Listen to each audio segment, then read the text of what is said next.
Hey everybody, Ryan McCaffrey with IGN here. I'm joined by the returning champion, tech editor Alaina Yee, back from the Windows 10 event. Yep. Because 9 sucks, so we're just going to skip that and go right to 10. They say it has to do with the whole naming convention, I think because of Windows 95, Windows 98. Whatever, but, it's so stupid, but that's neither here nor there. What is here is some Xbox stuff that ties into Windows. We all suspected this was coming. Yeah. It's an Xbox app, streaming. Tell us a little more and if we should care. Go. Go. So we had heard rumors about this.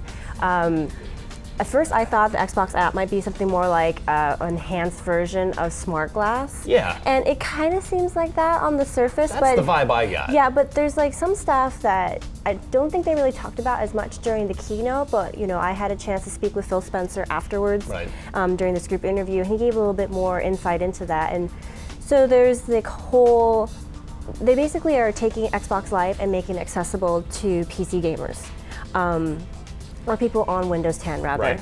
And they're saying that it's different than games for Windows because that was dealt with by a different team, whereas this is the same API, it'll share the same code, and so that way you can basically hop onto the Xbox app, look at the activity feed, like what your friends are doing without having to turn on your Xbox One. Right.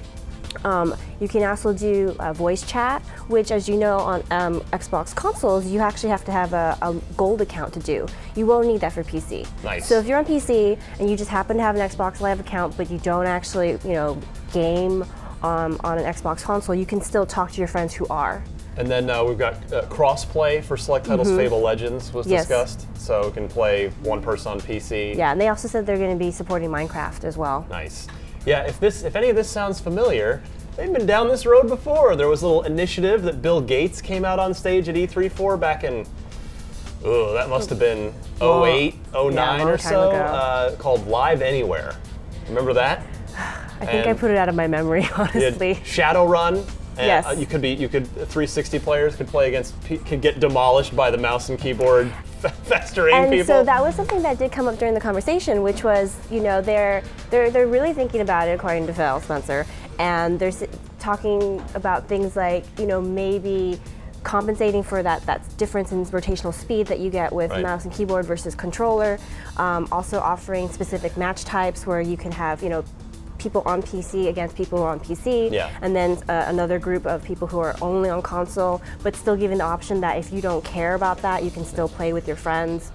Now, theoretically, and then the other big part of it was streaming the Xbox to a PC, right? Yeah, you can stream from your Xbox One to a PC running Windows 10. Right. And they demonstrated Forza Horizon 2 on the stage. So one thing about that, though, that Phil Spencer did mention specifically after the keynote was that they're not planning on changing control inputs for that.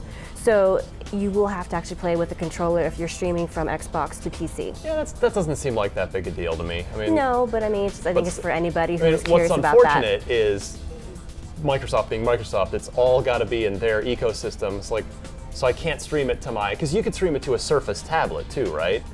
Any Windows 10 device, but not my iPad. But not yet phones. They haven't confirmed that yet because I was talking to another Microsoft employee during the demos, and they were saying that they're still figuring out that small screen experience, whether it makes sense to actually stream to something as small as a 5-inch screen.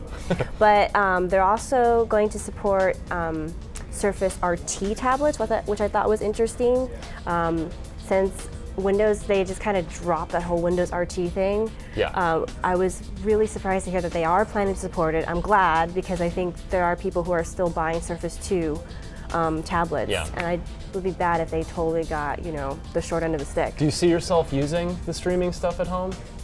I might. It really depends. I have actually, my setup is right near my bed anyway, so I don't really feel like I would need to go to a tablet instead, but I think that's kind of the newest trend though, right? Everyone's talking about streaming to other devices. Right, but I guess a dorm room maybe could be a good situation where if your roommate's hogging the TV, you could stream to your either tablet or your PC. They did talk about that use case where, say in their case they were talking about, your daughter is listening to music or watching a movie in the living room, but you could still, stream it to another device.